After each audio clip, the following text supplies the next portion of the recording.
What's going on YouTube? D546.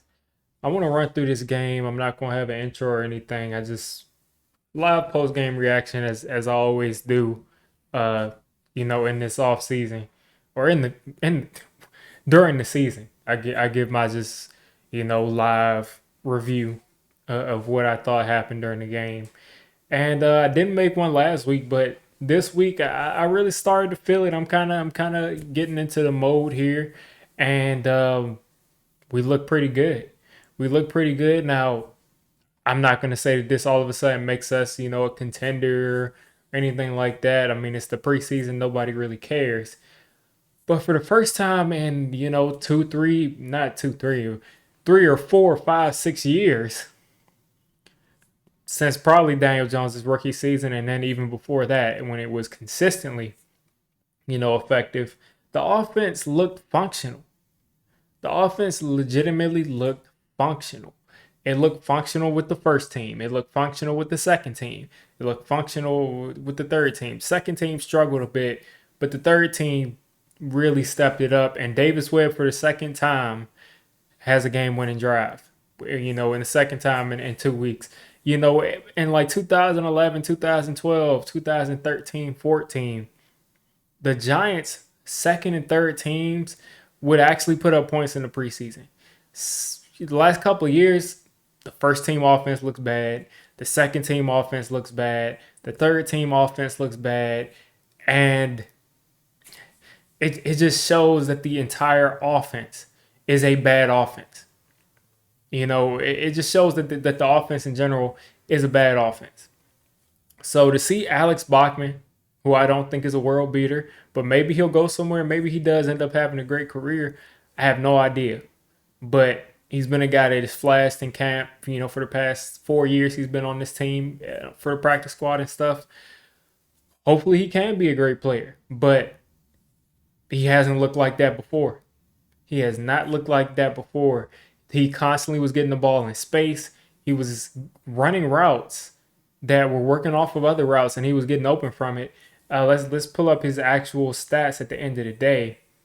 He ended up having 11 receptions, 122 yards, and 2 touchdowns. Now, besides Kadarius Toney,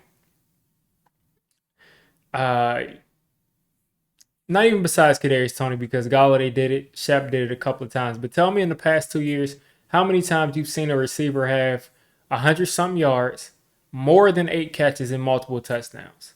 Because Kadarius Toney didn't do it. He didn't have the multiple touchdowns. So again, this isn't me saying that Alex Bachman is a beast. He may be, but this isn't me saying that Alex Bachman is a world beater. Davis Webb is a world beater because he went 22 or 27 for 204. It just is me telling you that if the offense is able to do this at any level, whether it's the first string, second string, third string, if they're able to do this at any level, that's encouragement because it shows that the offense is actually getting people open. Now, the Bengals may just be a bad defense behind their first team, which they kind of are. But either way, the Giants have gone against teams with horrible defenses and not been able to find anybody open because of horrible concept design, horrible route design, and just bad offensive game planning and scheme. So I was really happy to see this offense.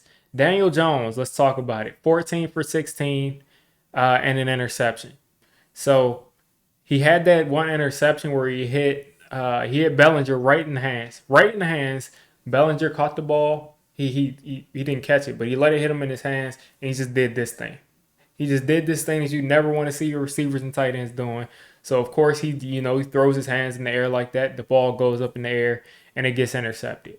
So basically Daniel Jones was 15 for 16 for, I guess, what, like, if you give that play back, about 120 something yards, no interceptions, and then he laid that touchdown drive. So again, just like I described Davis Webb, pretty much looked flawless. Now, Daniel Jones was playing against backups. He also had protection. He wasn't really under pressure at all. But it just shows you this is how a starting level quarterback should look against the second team. This is how the starting level quarterback should look against the second team when he has all day to throw the ball. Like, this is what you expect. He should be, only time the ball should hit the ground is if it's a drop or if it's just a miscommunication. So it was good to see him go out there and look like how a starting quarterback should look. So that's good progress. I'm not demeaning what he did. I'm just telling you, I think that's great progress for what he did. Tyrod Taylor was 7 for 11 for 37 yards. He was definitely underwhelming, but he was also under more pressure than the other two quarterbacks. So I can't really blame him. He was under a bunch of pressure. He was, running around, but sometimes he kind of does start to move around before the pressure gets there. But he definitely was under pressure. And even last week, he wasn't really doing what I expected him to do. When he got in there. So they say he would get reps with the first team, but he barely did. I mean, Evan Neal was still in there, Glowinski was still in there, but everybody else was pretty much out. Um, I see running the ball. Corbin looked good at times. He only averaged about 3 yards a carry, but he looked good at times. But someone who continues to, really pique my interest is Antonio Williams. From the time we signed him, I thought he was a good signing. I like his running style. I think it complements Saquon Barkley very well. And I'm actually ready to say that I think that he would probably be my running back too. I would put him as my running back too, but Matt Breida is really accomplished. And the reason that I want to say I put him at my running back too is because he's a powerful, not to say Saquon isn't, but he's a powerful back. And, with Saquon's running style of, making people miss, making big plays, to have that guy who really will just, dive head first into that line of scrimmage. Saquon said he's not going to run into the back of his offensive lineman. That's not his running style. I can respect that. But Antonio Williams will run right into the back of his offensive line. He'll get those 2 yards when you need it, those 3 yards. He's a definition of that power back. Even though he's not even really a huge running back, he's just a powerful runner. So it's good to have him there.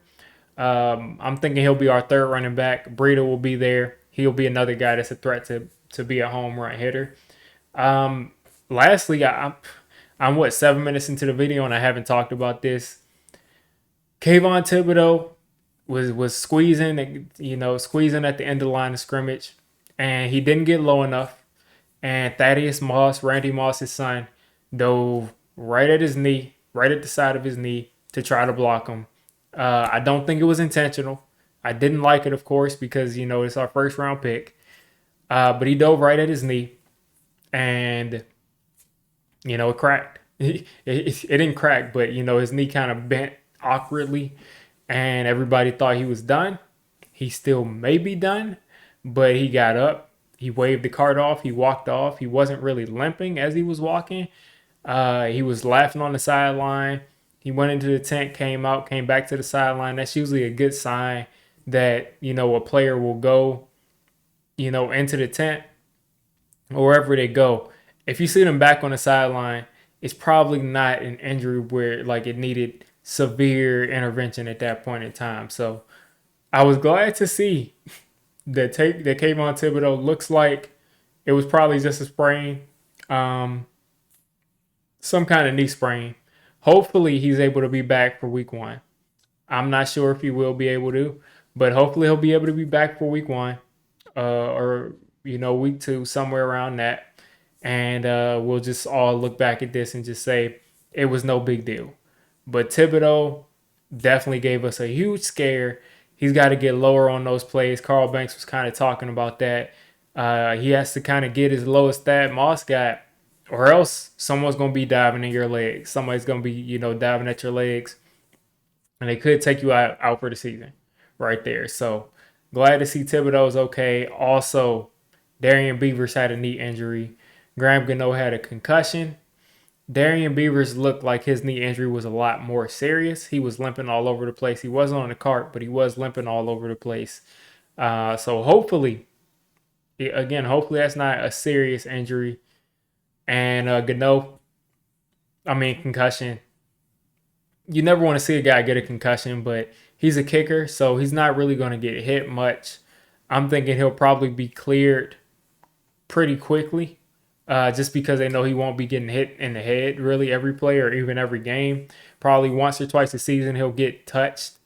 So Gano has a concussion, but I'm thinking he'll be back for week 1 definitely, and I'm not really concerned about it. And by the way, Jamie Gillian kicked a nice field goal, a 30-yard field goal.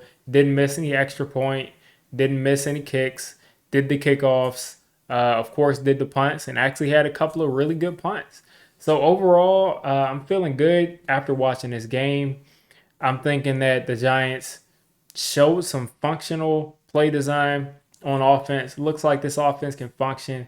Looks like if there's pass protection, which, listen, that's all you want out of your offense. If there's pass protection and your quarterback is able to find open people when they're well protected, which most starting quarterbacks, that's the prerequisite for that.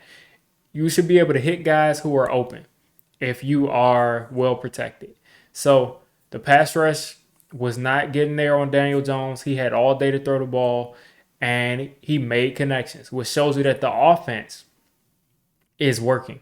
It just shows that the offense is healthy enough to where if everything is going right, or if most things are going right, you can function. So I was happy to see that. And you guys let me know what you're thinking. Davis Webb came through for us again. It's kind of like watching what could have been if Davis Webb would have been our next quarterback after Eli Manning.